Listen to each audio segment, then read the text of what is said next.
Soy Juan Uriburu, tengo 32 años. Soy padre de 3 hijos, Juan Manuel, Martina y Antonio.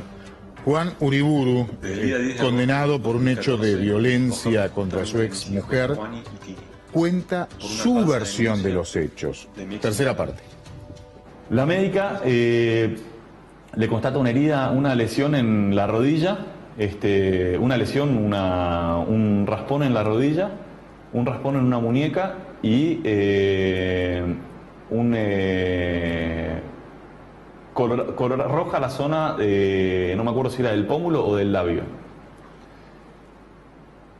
El lunes a la mañana, Magdalena va a hacer la denuncia a la fiscalía y le dan un informe, la persona que la atiende le toma la denuncia y la manda con una orden de abuso, o sea, con una notificación, una cédula de abuso, a que sea revisada por un médico. La revisión médica. Por un médico que es bastante reconocido acá en San Isidro, en el cuerpo médico forense de San Isidro. La revisa Magdalena y constata más heridas, unas heridas más de las que había constatado la médica anterior, pero no le constata ninguna herida en la zona vaginal ni anal. ¿Sí? Magdalena dijo en su declaración que yo la penetré violentamente en reiteradas oportunidades con mis dedos en la vagina y en el ano, y que la llevé la arrastré por toda la casa, que es una casa de 2 plantas, para arriba de los pelos, para abajo de los pelos. Ninguno de los médicos le constató lesiones en el cuero cabelludo, como sí se le constataron las lesiones en el cuero cabelludo la primera vez y única vez que yo tuve un acto de violencia hacia Magdalena, que fue el 21 de abril del 2013. Esa vez sí se le constataron lesiones en el cuero cabelludo. Esas agresiones físicas de ese día yo las reconocí antes del juicio. Quedó comprobado en el juicio por prueba que yo aporté, que yo solicité en el hospital de San Isidro. Yo solicité el libro de registro del hospital de San Isidro. Puta, ¿será verdad que la persona que la atendió a Magdalena en el hospital de San Isidro la atendió mal y rápido porque había un herido de bala? Es mentira. 100% mentira. Magdalena se fue a atender a las 10 de la noche al hospital de San Isidro y recién 2 horas más tarde, va una mujer a constatarse unas heridas que tenía un raspón en el codo o en la mano, una cosa así. Usted, el planteo que está haciendo, insisto, más allá de que hay una condena de primera instancia en un fallo dividido que dice que usted es culpable de abuso sexual, privación de la libertad y amenazas, ¿usted qué quiere decir? ¿Que su mujer inventó esta historia más allá, insisto, de un fallo condenatorio? ¿Con qué objetivo una mujer inventaría toda esta secuencia? La denuncia fue 100% mentira, 100% inventada. ¿Con qué objetivo? No solo la inventó, que Magdalena puede decir lo que quiera a una fiscalía, ¿sí? El problema no es lo que dijo Magdalena, el problema es lo que hizo la fiscalía. ¿Pero con qué objetivo usted piensa que inventó la denuncia? Yo sigo su razonamiento. Magdalena inventó la denuncia porque no puede soportar que yo haya rehecho mi vida. Magdalena no puede soportar. Magdalena, yo estaba. Pero si el que tenía más motivos para estar en su mirada despechado, enojado y agresivo era usted, porque le habían sido infiel. Si usted mismo planteó que venía ya arrastrando usted una cuestión hasta de violencia preexistente porque usted dice su ex mujer le había sido infiel. No será, digo, la lógica es ¿qué motivo tiene ella para estar enemistado con usted y plantarle una causa según su lógica? Mauro, te corrijo, hasta previo al hecho del 21 de abril del 2013, yo nunca tuve ninguna denuncia por violencia y todo era perfecto. Sí, pero después del 21 de abril del 2013 al 10 de agosto del 2014, que habían pasado 1 año y 4 meses, las denuncias que hacía Magdalena eran por me tenía que traer a los chicos y no me los trajo a la hora que me los tenía que traer, tenía un perímetro y pasó él y vino él a dejar a los chicos en vez de la mamá. Estoy hace 2 años y medio detenido, hace 818 días que estoy detenido, hace 844 días que no veo a mis hijos. Entonces mi vida sigue para adelante. Yo no me voy a morir por lo que hizo Magdalena. Me fue infiel, sí, bueno, qué pena. O sea, yo de hecho la perdoné a Magdalena, le disculpé, le digo, te disculpo, está todo bien lo de la infidelidad, es algo que nos puede pasar a cualquiera. De hecho, yo durante el juicio reconocí que también había sido infiel. Lo que digo, me molestó es, sí, pudiese haber sido no con mi primo hermano, que era mi mejor amigo, y no dentro de casa, delante mío, ¿entendés? Hubiese sido en otro lugar, punto. Pero yo no estoy despechado. Yo, de hecho, seguí haciendo mi vida. La que estaba despechada y molesta porque yo había rehecho mi vida y la había dejado al lado de Magdalena, es ella. ¿Y usted cree que eso la llevó a inventar todo esto? Claro. Este es el relato de Juan Uriburu, perdón, Pablo. Sí. Estamos viendo el sistema de monitoreo de tobillera. Sí. Adentro de su casa, en San Isidro, con este sistema de control. Aclaramos, y es obvio decirlo, la víctima es Magdalena. Jurídicamente hay un fallo que lo dice. Por más que está apelado, por más que es un fallo dividido en mayoría, queremos escuchar, obviamente, a Magdalena. Lo que pasa es que es víctima en esta historia. Hay que ver si quiere exponerse y contarlo. El lugar está abierto claramente para escucharla. Si es que quiere hablar, si quiere salir por teléfono, lo que quiera contar. La causa, está su relato, es tremendo, es imposible de contarlo televisivamente. Es una víctima de un delito sexual. Está apelado, vamos a decir que afirme o no. Es la víctima. Si ella tiene la necesidad, el deseo o quiere dar su versión, la vamos a escuchar, es la víctima. Sí, y lo que nos pasó, y lo volvemos a decir, lo que nos motivó a hacer la nota fue la diferencia con otros condenados por abuso, que este hombre dice, yo quiero dar mi cara, y lo hace a través de redes sociales, y empieza a juntar firmas. Eso fue lo que nos hizo notar la diferencia, si querés, con otros casos donde se esconden. Este tipo dice, no, yo quiero salir a decir que no soy lo que dicen que soy. Lo dice la justicia, y lo dice su ex. Y así habla en esta cuarta parte de la nota. Yo te puedo mostrar mails, los mails que aportáramos en la causa. Por eso digo que el fallo fue totalmente injusto e infundado, en los cuales dicen que Magdalena quería volver conmigo. Mi amor, te pido 1000 disculpas por todo lo que pasó. Magdalena mandándole cartas de perdón, de disculpas a mi familia, después de esta última denuncia que hizo, que es la que me lleva preso. El fallo también dice que usted tiene una personalidad psicopática, persecutoria, transcribe amenazas que usted ha vertido, según el fallo, aclaro, donde lo colocan o lo describen como un tipo violento, con una doble cara, como un seductor por un lado y como una persona capaz de psicopatear a niveles muy altos hasta amenazar abogados. Digo, tiene las dos lecturas el fallo. Sí, es cierto, o sea, es cierto lo que dice las pericias que me han hecho, pero no soy ni un psicópata, no tengo el motivo de las pericias era, vamos a ver si Juan Uriburu puede haber cometido un abuso. Juan Uriburu no tiene personalidad de una persona abusadora. Punto del abuso 1 descartado. ¿Está orientado en el tiempo y espacio? Está orientado en el tiempo y espacio. Se exaspera muy fácil, sí, me exaspero. La verdad que me molestan muchas situaciones y me exaspero. Soy una persona que tengo sangre en las venas y reacciono, pero mis reacciones no son desmedidas. Entre la detención en unidad penal, una alcaidía, y la detención domiciliaria, ¿lleva usted cuánto tiempo?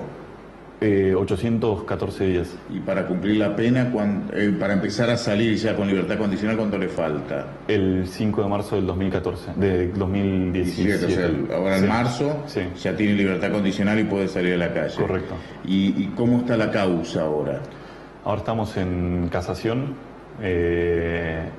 Apelamos el fallo por ser totalmente arbitrario e infundado. ¿Por qué decide exponerse sabiendo que hoy es un condenado por abuso sexual de su exmujer?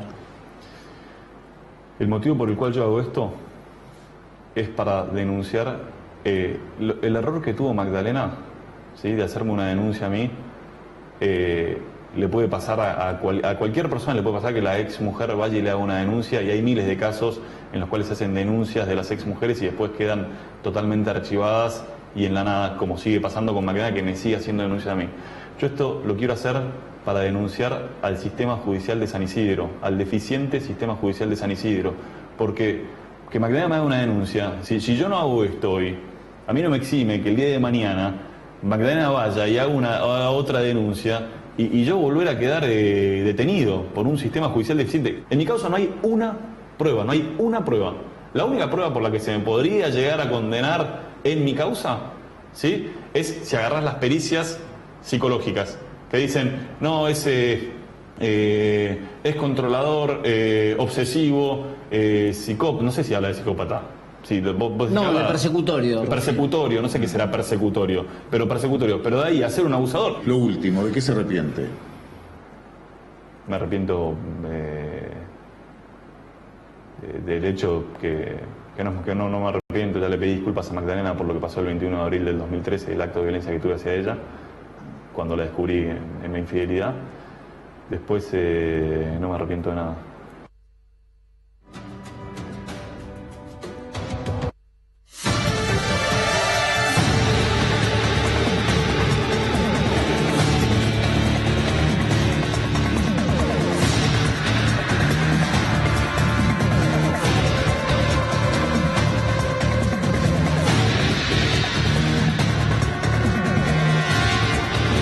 Alerta en C5N, vamos a contar una historia inquietante.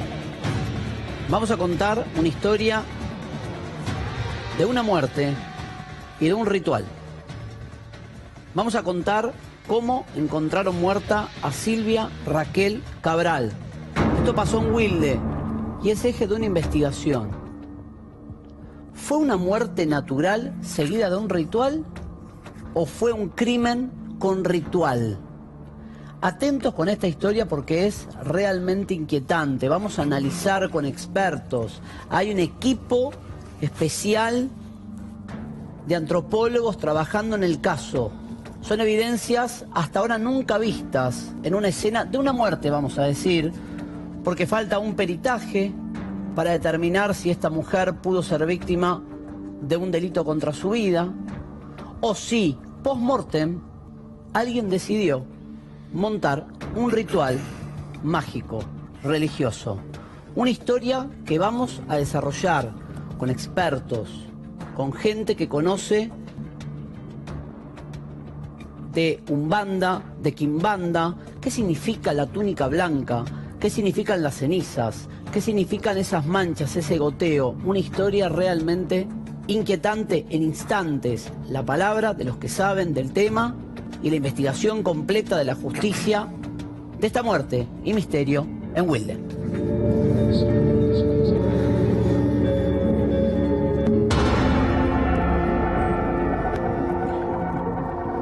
Cabezas, el caso que todos olvidaron.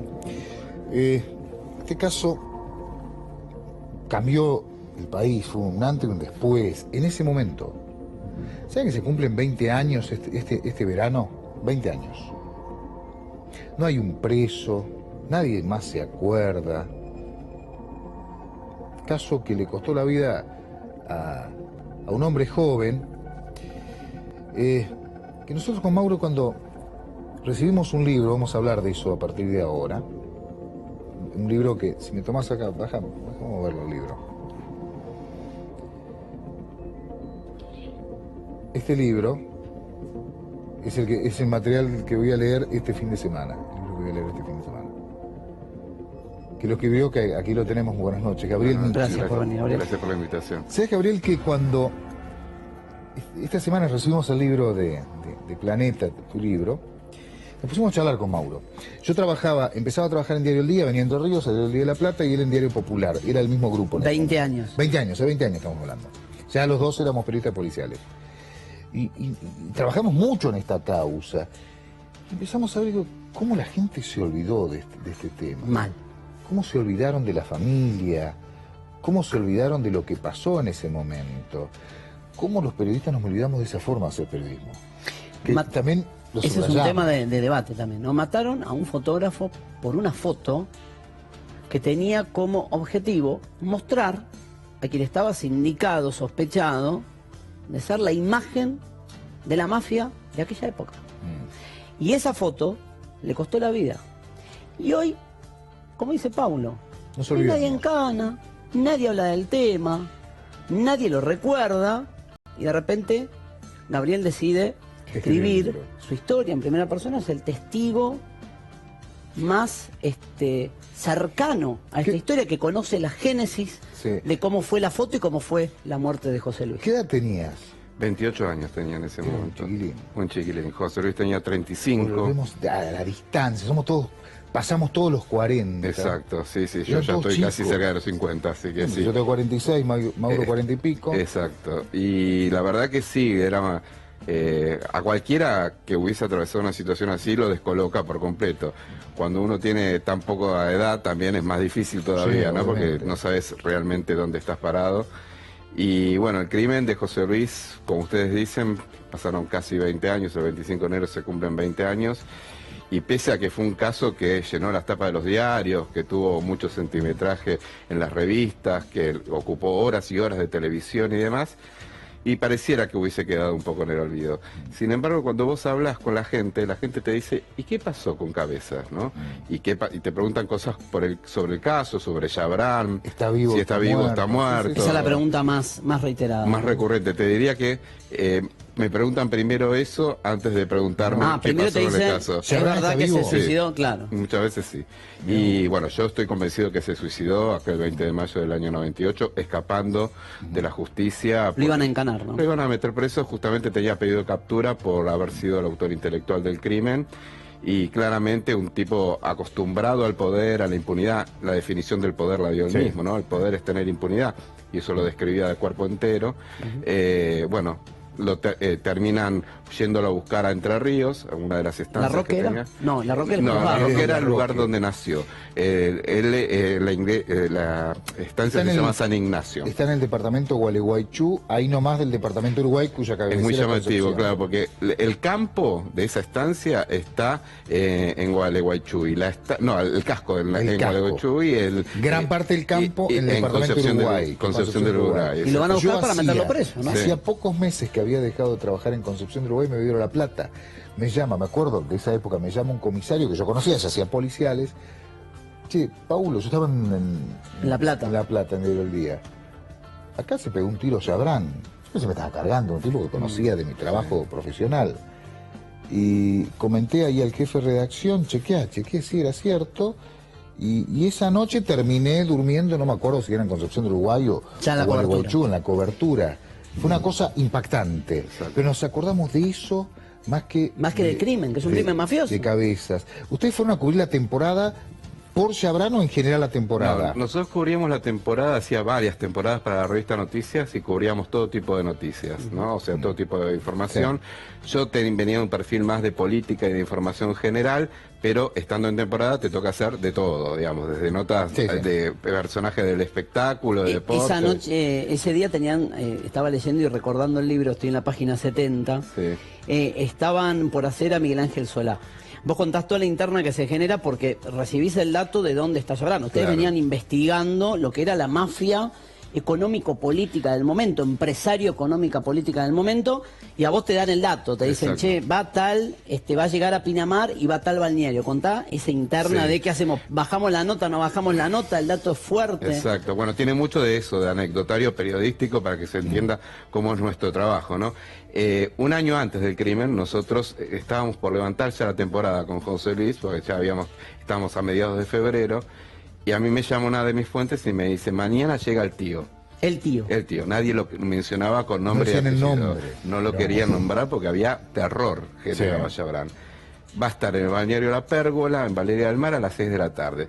Y nosotros ese día teníamos pautado, el día que llegaba Chabrán, una nota con Miguel Ángel Solá, el actor, en Mar de las Pampas, a 33 que no da kilómetros. notas, Daba pocas notas, hacía 4 años que no daba una nota, y yo tenía que abortar la nota, pero sin decir, porque había mucha posibilidad de que no lo iba a conseguir a Chabrán, y aparte no sabíamos si teníamos pinchados los teléfonos y demás. Entonces yo llamo al editor de esa sección y le digo, mirá, no vamos a poder hacerlo. Dice, no, la tenés que hacer o hacer. Es así, no. Y es más, puso como condición Miguel Ángel Solá que sea José Luis Cabezas porque eran amigos, ¿no? Tenían buena relación. Y bueno, fuimos a Mar de las Pampas a hacer la nota, yo mirando el reloj, queriéndome ir en cualquier momento. Terminamos la nota, salimos disparados de vuelta para Valeria del Mar. Llegamos, no estaba Chabrán. Y al otro día dijimos, vamos a hacer guardia desde las 7 de la mañana a la puerta de la casa. Que es esta foto, ¿no? Claro, Mostró pero la foto, porque creo que no tenemos de ahí. Ahí se acuerdan, es la tapa del libro. Sigue contando mientras vamos a mostrar la foto. En la guardia pudimos hacer, en la guardia de la mañana pudimos hacer una foto de Chabrán ingresando a su casa, pero nada más que eso. A la tarde, a mí me ha pasado en qué balneario estaba, qué carpas tenía, pasamos por allí, Yo bajé a ver si estaba Chabran, lo veo, estaba con mi mujer de entonces, lo veo, mi mujer me pregunta, ¿es como este tipo? Le digo, no es como este tipo, estoy casi seguro que es, porque no había fotos, ¿no? Había fotos muy viejas. Era muy raro. Exacto, entonces lo voy a buscar a José Luis y digo, mirá, necesito tu ojo fotográfico, a ver si eso no es. Baja a José Luis me dice, si es este. Y entonces hicimos una primera tanda desde el estacionamiento, donde Chabran está sentado en una reposera, y una segunda tanda, que es estas que se ven caminando. Está caminando. Que posamos con mi mujer como si fuésemos turistas. En la playa. Sacó esta foto. Y después hubo una tercera tanda al día siguiente, que la que posó fue Cristina Cabezas, que en realidad es la de la tapa de noticias de la de Cristina. Claro, expliquemos que era una investigación casera, digo, ¿no? Muchos dicen, ¿qué es la investigación periodística? Acá estaban ustedes jugados a su suerte. Ustedes necesitaban la foto. De hecho, hicieron historia. Más allá de lo trágico, lo terrible, lo horroroso que pasó después, con esta foto hicieron historia. Sí. Es una historia periodística fuerte, esa foto. Exacto. Bueno, pero digo caseramente, ¿no? Porque hoy pensaba lo que está en el autito, llamándote, él cuenta una anécdota simulando por turista, radiomensaje, claro, simulando que te sacas una foto turística en la playa y en realidad estás con tu mujer y de fondo está pasando el tipo que necesitas la fotografía y me acordaba por las épocas, hoy todo WhatsApp, eso era por radiomensaje, a modo de avisar, se viene, no viene, se va, increíble. ¿Y por qué era el objetivo Chabran en ese entonces periodístico? Bueno, Chabran era el poder detrás del poder.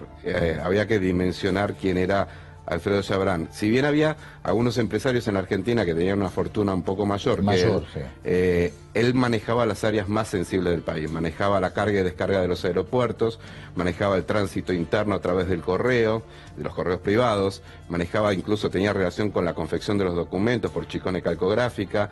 Era el poder real. Era el poder. El poder real. Eran negocios. La misma Chicone de hoy. De hoy, exactamente. Que el antes nuevo poder o el anterior poder. Exactamente. Él siempre negó tener relación con eso, pero después las pruebas llevaron a demostrarlo.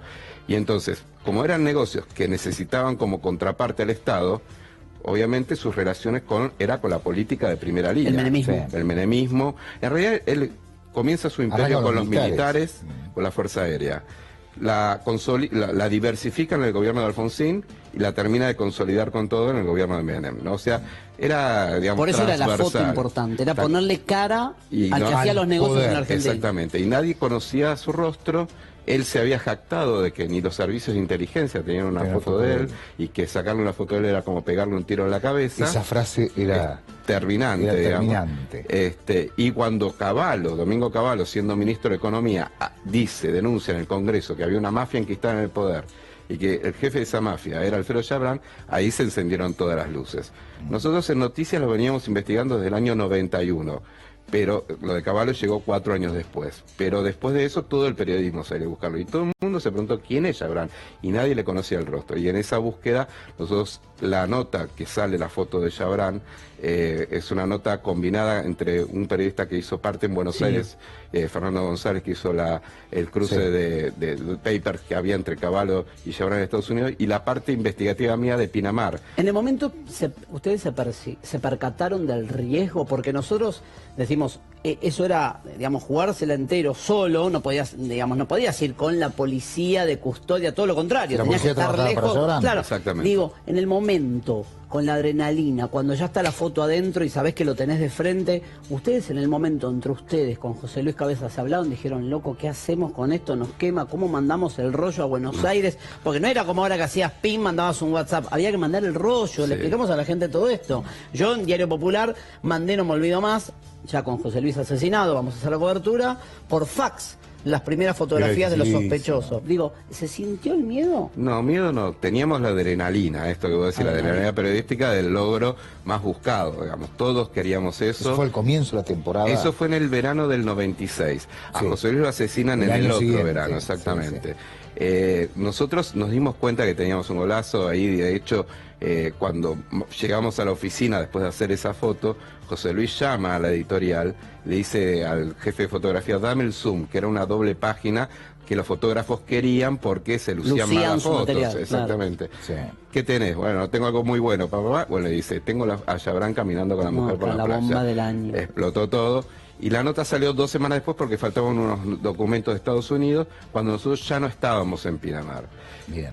Durante todo ese año, José Luis recibió amenazas en su casa. Y al verano siguiente, nosotros volvimos a Pinamar y nuestro objetivo de máxima era ya poder conseguir una entrevista. Una entrevista, ya tenían la foto. Ya teníamos la foto, queríamos entrevistarlo, digamos. Y pero en ese año hubo amenazas. Hubo amenazas que los recibió la mayoría la mujer de José Luis en su casa, que le decían barbaridades y demás. Te interrumpo, sí. ¿De verdad fue tan canallesco algunas versiones que se echaban a correr que era? Hay un año de diferencia entre la foto y el asesinato.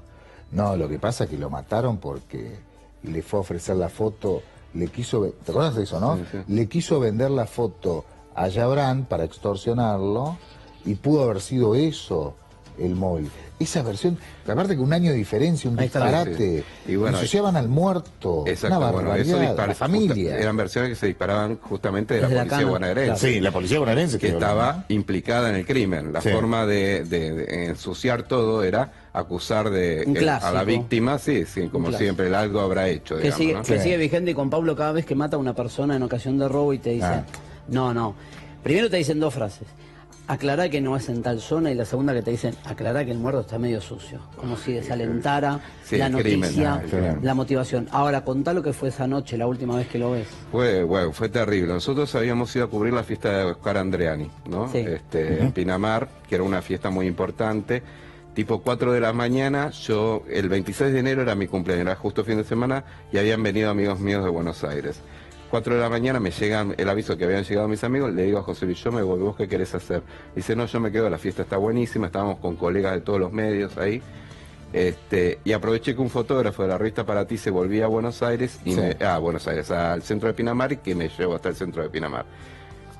Le dejé las llaves del auto, porque el Ford Fiesta famoso era el auto que usaba yo, no sabía que iba a la revista, pero era el auto que usaba yo cuando no estábamos juntos.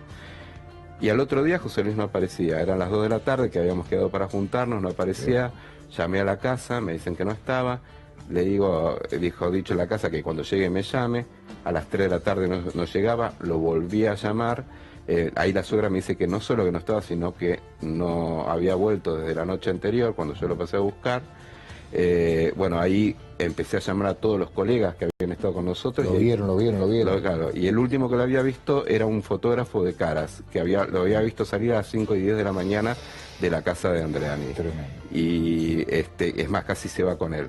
Y entonces a partir de ahí llamé a lo de Andreani a ver si alguien se había descompuesto en las inmediaciones, llamé a nuestra fuente, llamé al hotel y finalmente llamo a la comisaría de Pinamar, porque estaba ahí el comisario Gómez, al cual al cual nosotros habíamos entrevistado 3 días antes por una ola de robos en Pinamar. Como nota de rutina. Como nota de rutina de verano, ¿no? Me atiende el hijo me dice, no, mi papá se está bañando, digo, preguntarle si sabe algo de José Luis Cabezas. Me dicen, no, que no sabe nada. Entonces le digo a mis amigos, llévenme al hospital a ver si hubo un accidente. De camino pasamos por la comisaría. Cuando pasamos por la comisaría, la casa de Gómez era un anexo de la comisaría, digamos, ¿no? Entonces lo veo a Gómez, me bajo, le digo, mire, Gómez, estoy buscando a José Luis Cabezas, el fotógrafo de noticias. Me dice, no, pero no sé nada, ¿ustedes en qué auto se movían? Yo le digo, en un Ford Fiesta blanco. Y él me dice, tal patente, y yo la verdad patente no me la acordaba. Y me dice, me parece que tengo una mala noticia para darte. El tipo, le digo, ¿qué pasó? No me quiere decir, se mete en la casa que estaba comunicada internamente con la comisaría, yo voy atrás, llega a su despacho y desde su despacho por handy llama a la cava. La cava es el lugar donde apareció el auto. Claro, José Luis. Y ahí le dice a los policías que están en la cava, me parece que tenemos identificada a la víctima. Sería ¿Vos escuchaste eso? Yo escuché eso. Sería José Luis Cabezas, fotógrafo de noticias. Yo digo, ¿de qué víctima? ¿De qué me habla? No, me dice que apareció una persona muerta en un campo en General Madariaga. Pero ustedes tienen que saber si es José Luis. Me dice, no, porque está totalmente quemado. Y me dicen, yo digo, no puede ser, no puede ser.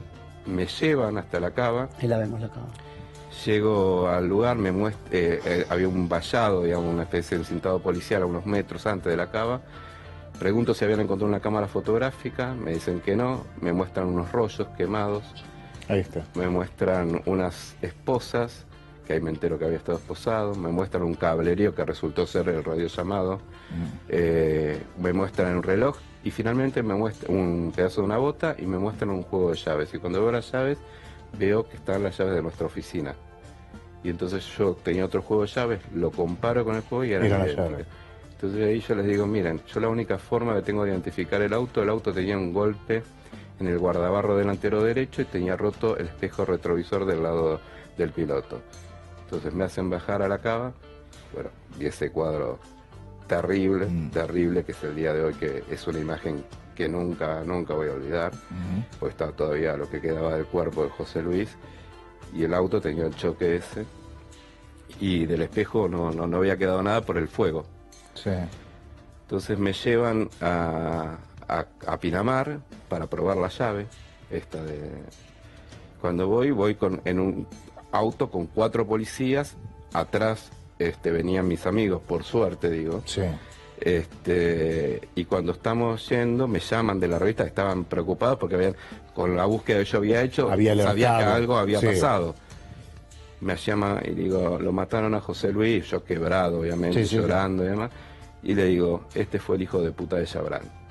Yo sin saber que los 4 policías que tenían alrededor mío eran todos empleados de Chabrán. Laburaban para Chabrán. Laburaban para Chabrán. ¿Por qué automáticamente tu cabeza, hoy es fácil por ahí decirlo, pensarlo, 20 años después, ¿por qué dijiste fue el hijo de puta de Chabrán? Porque nosotros era la búsqueda más importante que hacíamos.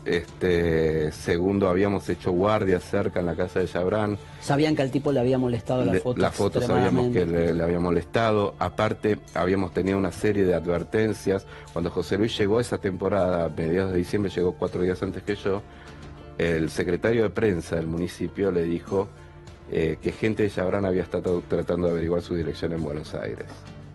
Y después de eso, el comisario de Pinamar le hizo un comentario como diciéndole qué linda que es tu gorda por Candela, que tenía 5 meses.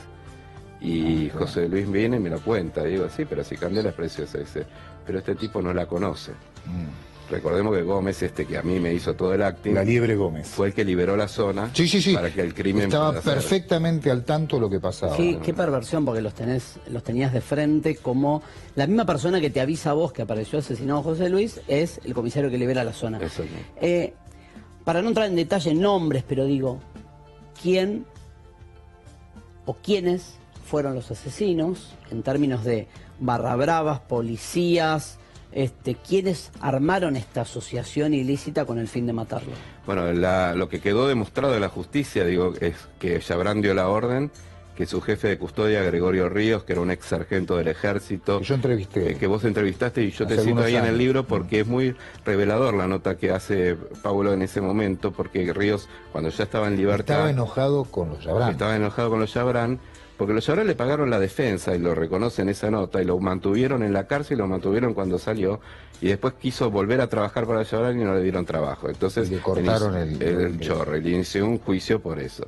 Pero es un reconocimiento de que Chabrán quería de cualquier manera que Ríos zafe, porque la forma de zafar él era que zafase a Ríos, ¿no? O la familia de Chabrán. Ríos fue el que contrató a Gustavo Preyeso por orden de su jefe, que era el policía el número 2 de la comisaría de Pinamar. Él con otros policías que le pasaron la información de todos nuestros movimientos, dónde paramos, qué cosas hacíamos. Ustedes fueron investigados minuto a minuto, investigados ilegalmente minuto a minuto sobre lo que hacían. Exacto, vos sabés que el libro se mete mucho en el tema de los resultados que dio el Excalibur, ¿no? Ajá. Y el Excalibur es impresionante. Yo hice un trabajo, trabajando todavía en noticias, que fue cruzar todos los Excaliburs domésticamente con nuestras anotaciones, con las declaraciones de los testigos y con lo que tenía que ver con los Skytel nuestros. Sí. Y entonces, cada vez que nosotros nos acercábamos a Chabrán, explotaban los teléfonos entre la comisaría de Pinamar, los custodios y el asesino de cabezas, Gustavo Preyeso, que estaba con los horneros esperando el momento. ¿Los barras qué rol juegan los horneros ahí? Los horneros, mirá, los horneros son, 2 de ellos, Retana y Auge, eran barras bravas de Estudiantes de La Plata, que laburaban para un puntero político del PJ en Los Hornos, que era se llamaba Delia, Delia por separado, ¿no? Ese puntero, al otro día del crimen, supo que sus muchachos habían participado del crimen y tuvo mucho miedo y no quiso declarar. ¿Pero qué rol jugaron?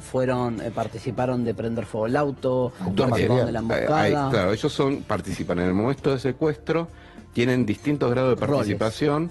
El más complicado es Braga, Horacio Braga, que fue el que acompañó a Precioso y prendió fuego el auto después de que Precioso mató a José Luis, y González, que ahora está preso por otra causa, que fue el que ayudó a secuestrarlo en el momento que José Luis llegaba a su casa.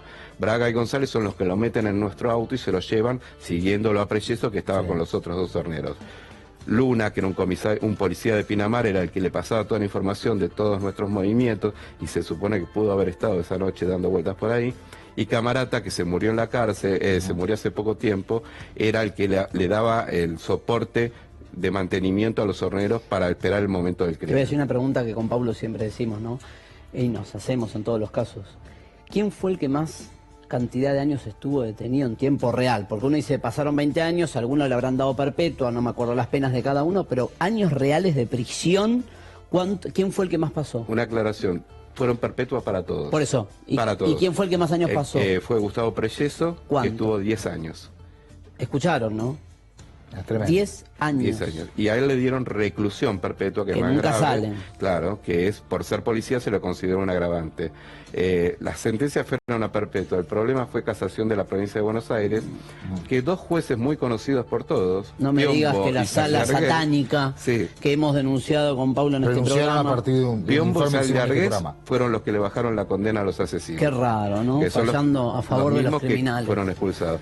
Después de Daban eso, clase en la si vos tomás universidad. todo el trámite judicial, hubo por lo menos 18 jueces que estuvieron de acuerdo con que eran culpables y que la sentencia era perpetua. ¿Por qué? Porque la Corte Suprema de la Provincia de Buenos Aires dijo que era inválido el fallo de casación y era válido el de primera instancia, el del juicio oral. el juicio oral. Y cuando llegaron a la Corte Suprema de Justicia, lo mismo. Sin embargo, ellos fueron ganando tiempo, se les computó el tiempo que estuvieron con prisión domiciliaria o con libertad condicional como si estuviesen Hoy no hay nadie presos. Hoy el único que está preso es González, Pero por otro tema. Ahora, Paulo y Gabriel, siempre hubo frases que no sabemos si fueron mito o realidad o jamás nunca se sepan, ¿no? Me acuerdo una frase histórica. Alguien los entregó, dio los nombres y negoció que los liberen a los 10 años. Es una frase histórica que yo me acuerdo haber escuchado sobre el caso. No sé si pasó, pero que los liberaron a los 10 años, lo liberaron. Sí, bueno, vos sabés que, eso tenía nombre y apellido. La sospecha era el rol que tenía el gobernador de la provincia de Buenos Aires, Eduardo Duhalde, en ese entonces, que él, en el libro hay bastante sobre Duhalde, en cierta medida sintió que el mensaje fue contra él también. ¿Por qué? O sea, porque él... El famoso, me tiraron un muerto en la plaza. Me tiraron un muerto en la plaza, eso es una frase que... él dice, pero después dice que se la dijo a Alfonsín, a él te tiraron un muerto. Porque Alfonsín se la dijo a Duhalde. Alfonsín se la dijo a Duhalde. Que el propio Duhalde pasó 2 horas después por el mismo lugar donde ocurrió el crimen. De hecho, hay imágenes que se lo ven ahí en el lugar. Lugar donde él iba a pescar, ¿no? Sí.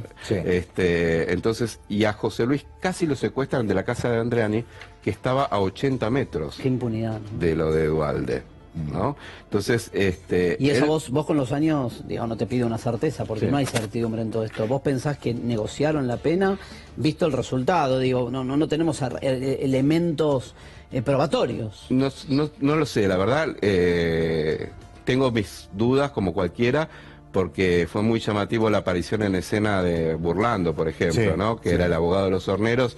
Sabíamos que los horneros no podían... con estudiantes. Claro, puede ser por eso, puede ser porque era un estudio muy importante en La Plata vinculado al tema policial y demás, ¿no? Sí. Hagamos una breve pausa. Tengo una pausa de 1 minuto y vamos a ir charlando sobre este libro. Es el libro de Cabeza, escrito por Gabriel Michi, perdón. Y vamos a entrar en los detalles, las anécdotas, porque en el medio estuvo Pepita la Pistolera. ¿Se acuerdan? Pepita la Pistolera estuvo metida en esta causa, no tenía nada que ver. Bandas que no tenían nada que ver, idas y vueltas. A partir del libro de Gabriel Michi, Cabezas, un periodista, un crimen, un país. Ya hablemos.